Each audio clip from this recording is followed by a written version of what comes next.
100% octane.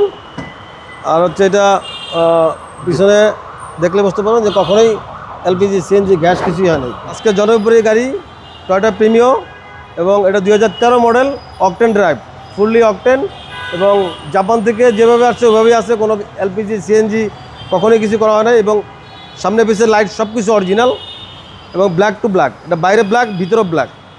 আর গাড়িটা হচ্ছে 2013 16তে registration, এবং গাড়িটা যা আছে অরিজিনাল। 70% কালার আছে অরিজিনাল, জি জি। 30% কালার টাচ আপ হয়েছে, দু একটা পার্ট টাচ আপ হয়েছে। 70% কালার অরিজিনাল আছে। ওকে। এবং পুশ স্টার, খুব সুন্দর গাড়ি, টয়োটা এবং তেলের গাড়ি, খুব যত্ন সহকারে ইউজ হয়েছে গাড়ি, সরকারি দিচ্ছে। আর এটা 100% অকটেন। আর হচ্ছে এটা পিছনে দেখলে বুঝতে পারেন যে কখনোই এলপিজি সিএনজি গ্যাস কিছুই হয় নাই।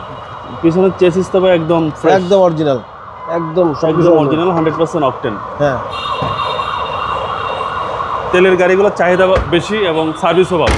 তেলের গাড়িগুলো ভালো, এবং যারা তেলে চালাইছে তাদের একটু মেনটেনেন্সও ভালো থাকে, যেহেতু টয়োটা এলিয়ন প্রিমো বেশিরভাগই এলপিজি সিএনজি করা থাকে, কিন্তু এটা অরিজিনালি অকটেন ড্রাইভ। ভিতরে ইন্টেরিয়রও একদম হ্যাঁ, এটা চকলেট ইন্টেরিয়র, ফুল ব্ল্যাক না, ড্যাশবোর্ডটা চকলেট। জি। মডেল হচ্ছে 13, মডেল 13, রেজিস্ট্রেশন 16। এটা প্রাইস পড়বে ফিক্সড প্রাইস 2450। Fixed price. এটা ফিক্সড প্রাইস।